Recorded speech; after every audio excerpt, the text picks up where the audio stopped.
Welcome to the Outthinker podcast. Each week, we talk with forward-looking strategists and innovators that are challenging the status quo, leading the future of business, and shaping our world. I'm your host, Kai Krippendorf, founder of the Outthinker Strategy Network.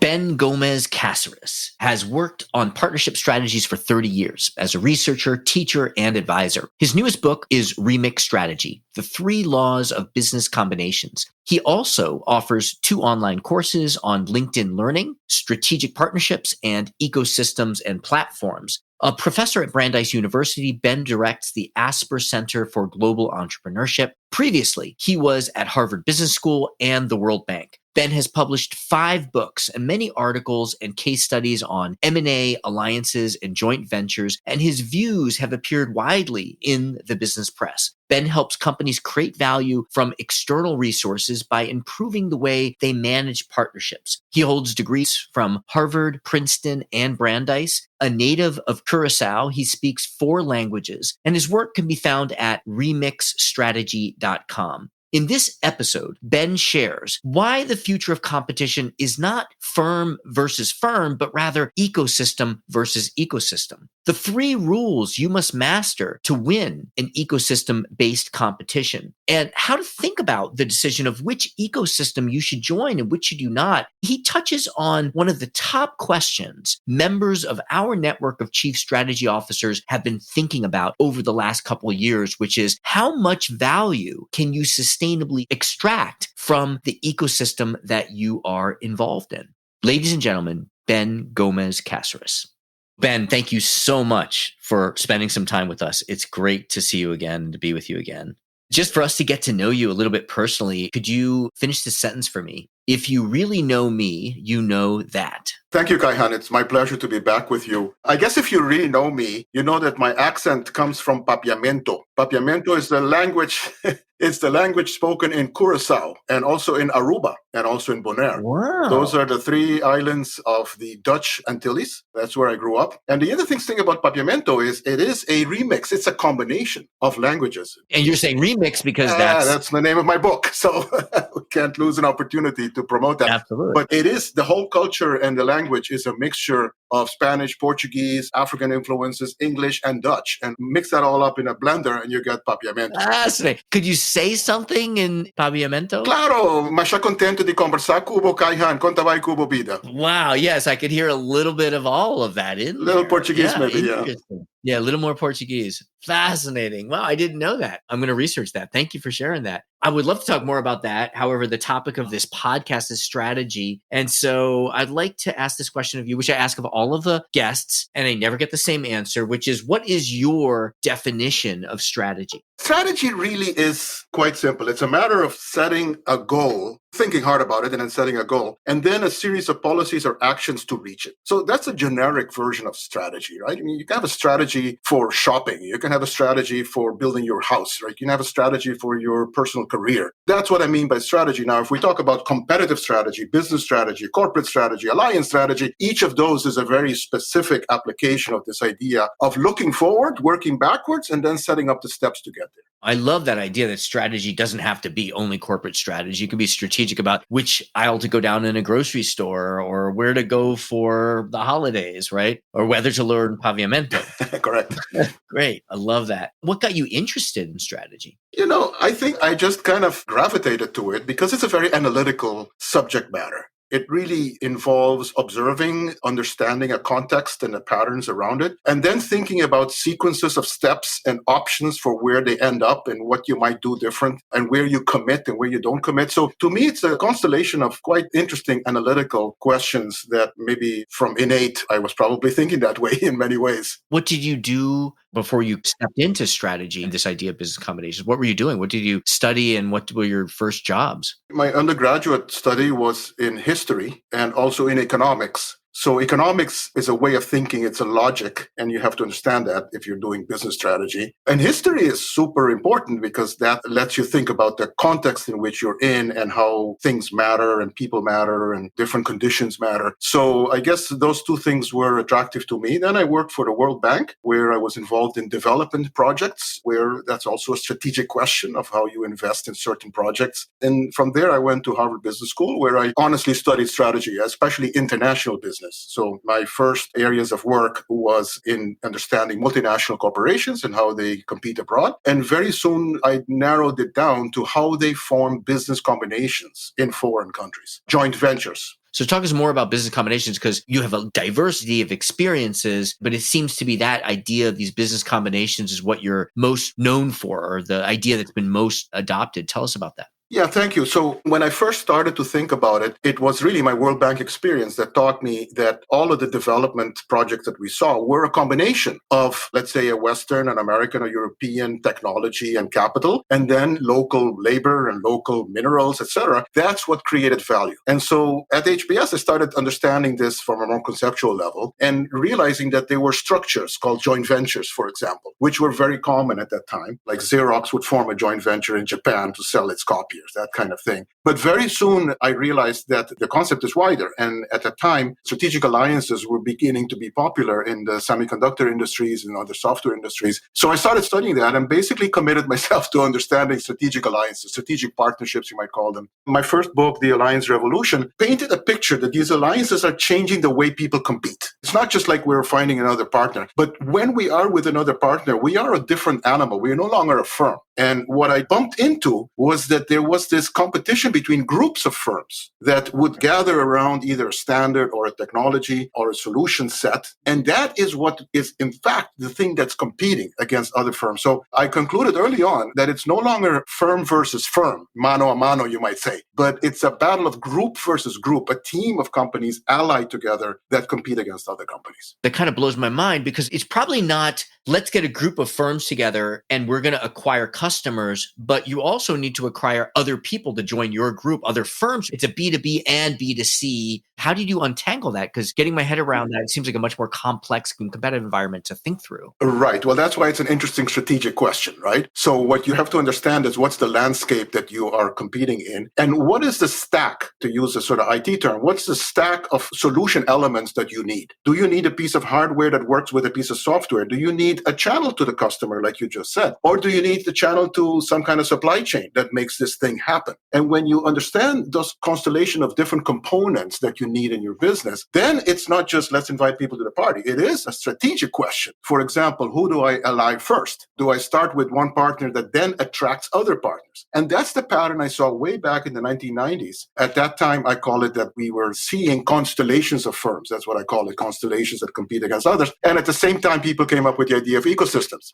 And it's kind of the same thing, although the word ecosystem has now gotten very generalized and to some extent watered down. It means any set of firms that somehow are in the same field. And I think of constellations as more purposeful ecosystems. So let me go back to my country, Curacao. An ecosystem would be a coral reef, right? But an ecosystem like a coral reef doesn't have to be a natural thing that just grows on its own. If I put down certain structures, a pier or old cars, suddenly that becomes the structure for a new coral reef. So what you need to do when you think about ecosystem competition is to create that scaffolding, to create these connections between companies that then can in some way multiply itself to others and grow. And that's a very strategic question. That's a super large question to understand strategically. So the difference between what you're describing and a platform, just in my initial thinking, is the person who builds the scaffolding in your framing, they don't necessarily become the center of the ecosystem. They don't own the ecosystem. Whereas a platform, they own the rails and things, right? Yes. So a platform is one way to organize an ecosystem. An ecosystem could be a supply chain ecosystem.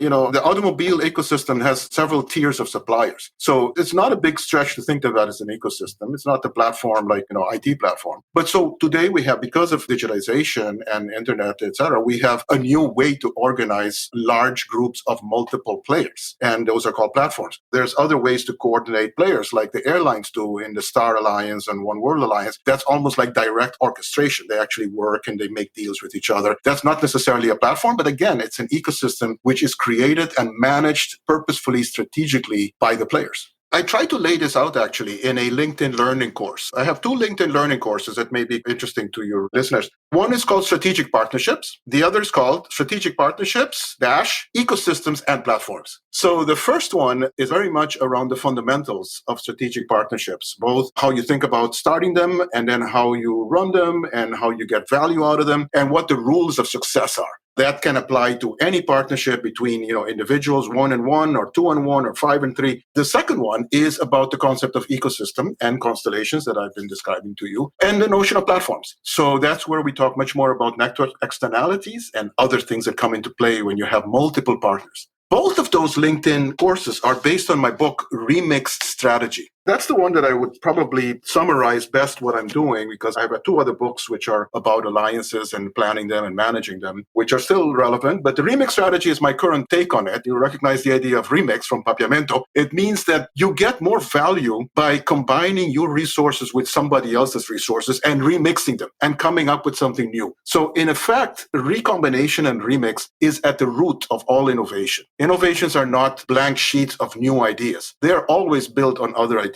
And the same thing with business. Business is not a blank sheet new idea. It's always built on other businesses. When you have that concept in mind, that in a way, the whole business world is a matter of combining with others, then what you need to understand is what are the rules of these combinations. So my book is called The 3 Rules of Business Combination, and there are really 3. I try to boil it down so I don't have 5 or 10 of them. And those 3 apply to joint ventures, and they apply to ecosystems, and they apply to platforms. Could you walk us through those rules? Sure. I try to say it in a very straightforward way. The first one is, how do you create a bigger pie? How do you create value? I call that the 1 + 1 = 3 rule. You know that. Everybody talks about 1 + 1 = 3. The thing is that you have to be very rigorous about how you create 1 + 1 = 3. And that takes strategic thinking to know when one piece will add to another and actually create a more valuable customer set or a more valuable product, right? That's rule number 1. Rule number 2 is 1 + 1 = 1. I don't mean that the value is only 1. What I mean by that is that you have to act as if you were 1.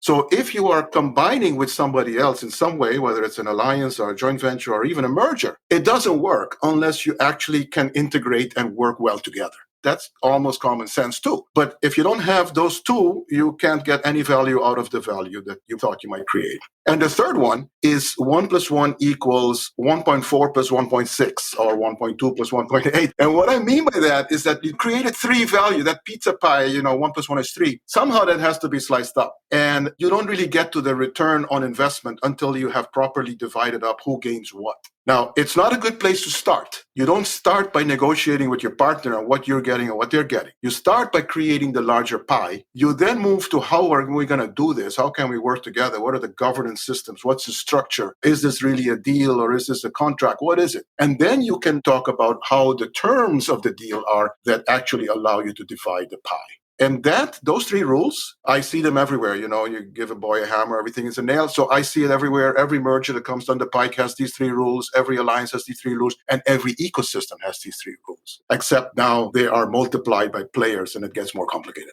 That makes a lot of sense. Yeah. Can you just talk to me a little bit about how the pie gets divided? Yeah. Because I'm thinking, in some ecosystems, there might be a player that's extracting more value than the ecosystem will support. Maybe it's less value than they're introducing the ecosystem, but there seems to be, depending on external factors, like if you were trying to extract a lot of value for an ecosystem for providing a drug for society, right? There's like a lower tolerance of the amount of value that you can create, you can capture.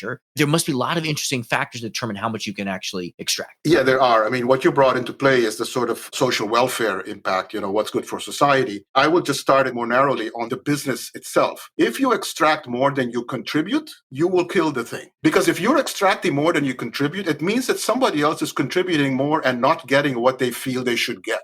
And if that's the case, they won't cooperate anymore. And if they don't cooperate, you don't get the 1 + 1 = 3. So there's a rule in game theory that says you can only negotiate, even if you negotiate hard, in the long run for a stable game, you can only negotiate to capture only as much value as you add to the party. And so the great example of that is when IBM and Microsoft and Intel teamed up to create a triad, a constellation of the IBM PC. We're talking way back, right? I remember that. But still, in those days, everybody said, oh, IBM is the big Kahuna. They're going to actually come away with all the value. And they got away with zero. Why did they come away with zero? Because the most important elements that were added to the PC was the chip, Intel, and the software, Microsoft. And the piece that IBM brought was a platform that actually got reverse engineered by Compaq and Dell and everybody else. So if what you bring to an ecosystem is only a utility player, you're not getting much value. You cannot get much value out of it. Even if you maybe got a good deal today, over long run, you're going to be pushed out. If you are an MVP and you are the winning pitcher or the winning home run maker in that team, then you can ask for more and you'll get it.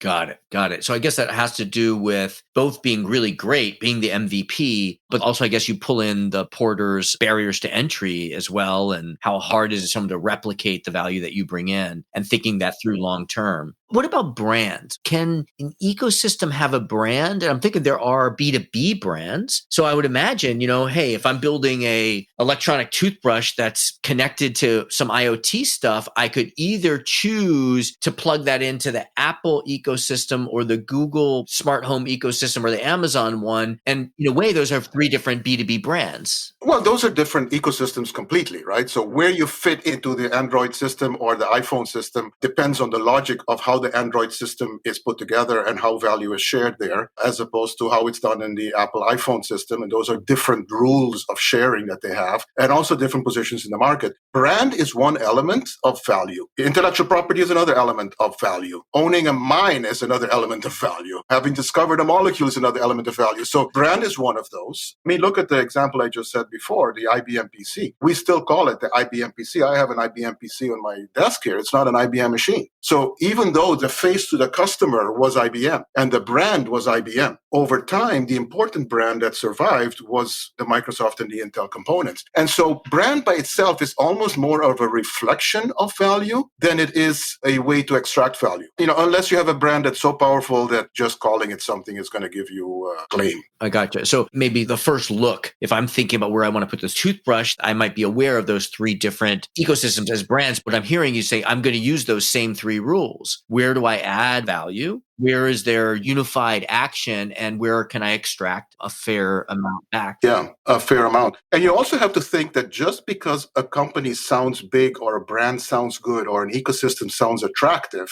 they may not want you or need you. So paradoxically, very often the best partner is not the largest company you can find. It is the second company, the third company, the one that's a little scrappy that actually wants to take on the leader, because the leader doesn't need you. So your balance of power, go back to the question of how value is distributed, is a question of balance of power. I said it to you in negotiation terms, in game theory terms before. And so the balance of power is, if you're dealing with Microsoft or Google, those are big companies. Whether or not you can add any value to them or they care about you is a secondary question, right? I think it's worth thinking not just of how big are the lights that I'm going to try to get, but will those lights be pointed to me or not? Yes, got it. Can you talk a little bit more about the middle one, which is 1 + 1 = 1? What are the mechanisms? I can understand in a platform, we have a platform owner who's deciding the mechanisms for governance. But what about in something that looks more like a loose constellation? Yeah, well, first of all, the mechanisms are multiple. They're contractual. They're ownership-based, like who owns what piece of this puzzle and who's contributing. When do we own things jointly? Who owns the IP? That kind of stuff. So those mechanisms need to align properly so that companies can work together well. If you're talking about a platform, you're right. To some extent, the platform owner or developer is the one setting up the rules, although they will go back and forth, right? They will be pushed back from their clients and their players and their members, and then they might negotiate a different rule, like is happening now in certain ecosystems. In other places, it's a matter of community building. Shopify is an example of a company that uses an ecosystem. You might not even know about it as a brand because it's not Amazon, but it's the second largest retail online platform after Amazon. And part of what they do is find partners, and they do create community. They let the partners learn about each other and share things with each other. And that creates a certain binding aside from whatever contracts they have. Look at airlines. Airlines have a way to commit to each other. Like, I'm going to join Star Alliance. And if I join Star Alliance, I'm going to make sure my flights are coordinated with United or Lufthansa, etc. So I'm making real strategic investments in terms of scheduling, for example, or how much capacity to put online. And those have to be coordinated with my partner in that platform. So that's very much a hand-to-hand negotiating individual contracts to make it work. Yeah. Yep. Absolutely. Anyway, I've got 10 more questions, but I know we're reaching the top of the hour. So let me ask you a few of the kind of closing questions here. What do people usually get wrong? Well, I think they apply the same template, a business as usual template. And whatever business as usual has been for them very often is not what they need to do if they're in an environment with disruption, environment with new types of competition like these ecosystems. And so it does take stepping outside of what you're used to and understanding, the logic of something new. And then it usually takes investing in doing that well. If you take a look, for example, at the pharmaceutical companies, they discovered early on that the biotech firms were creating drugs that could become part of their pipeline, right? So if you're Pfizer, BioNTech has a cool molecule that you could use. So that relationship between big pharma and biotech was established very early on in the 1980s. And that has become the norm now. But it was not the norm then. And if you talk to the people at that time, they would all have a not invented here kind of attitude, and they would not look for outside their company for the next solution. Now they do. In fact, that's all they do. And when you see what they do, they also invest in managing these relationships. They have a function called alliance management. They have, VP of global alliances. They have a tiering system of which alliances are big and small. So you can bet that Pfizer is putting in a ton of good investment resources into managing its relationship with BioNTech for the COVID vaccine, because it knows that's a huge, huge winner. And so I think probably getting it wrong means not thinking that it's something you need to pay attention to and do it differently. And secondly, almost doing it in the back pocket because, hey, we don't really have that function. So let everybody else try to manage these relationships. So you should centralize that function, or you should... Not necessarily centralize. It could be decentralized, but at least invest in the craft. Got it. Invest in the science and the practice of doing it. Great. All right. So my last question for you is, people that want to learn more, because we just scratched the surface of what you have studied and what you bring, where can they go? What should they do? And then finally, just what do you want to leave us with? What's the next thing that a strategist should do after hearing this podcast? I think the best place to start, if you and your company have access to LinkedIn Learning, or you have a premium account and you have LinkedIn Learning for free, just look up my 2 courses there, Strategic Partnerships and Ecosystems and Platforms. They're short, 45 minutes is one of them, half an hour is the other one. I try to be very lively with a lot of examples, so I think you learn a lot. Once you say that that's a useful thing that you want to learn more about, then I think my book, Remix Strategy, it's a Harvard Business Press book, which has actually 20 tools in it. So you can get to work on some of the solutions from that book right away. I have a website that has tons of material, including videos. It's called alliancestrategy.com. It's also called remixstrategy.com. Then if you look up Gomes-Casseres, you will find me. And the website, I've been building it for the last 30 years with material. So there's a lot of material there, both reading material, videos, blogs. I have a number of blogs that I've written for Harvard Business Review that often are commentary on what's going on. Year-end commentary, or actually I wrote a blog on who killed General Electric about 3 years ago. Wow. So I'll just send you to that one. If you look up who killed General Electric, and you will find my blog. How prescient. Wow. Fascinating. Well, Ben, thank you for doing all that work, for putting it on the website, for making it accessible for us and our audience and people in general. And thanks for spending the time with us. It really has been a pleasure. And I wish we had more time to dig in deeper, but we have plenty of opportunities to do that now. Thank you. Thank you, Kaihan. As we say in Curacao, mashadanki. Thank you very much for your gracious hosting. And I know your audience are as lively as you are. So I look forward to engaging with your audience if they wish to contact you. Excellent. Excellent. I'm sure they will. Thank you, Ben. Thank you to our guests. Thank you to our producers, Karina Reyes and Zach Ness, our editor, and the rest of the team. If you like what you heard, please follow, download, and subscribe. I'm your host, Kaihan Krippendorf. Thank you for listening. We'll catch you next week with another episode of Outthinkers.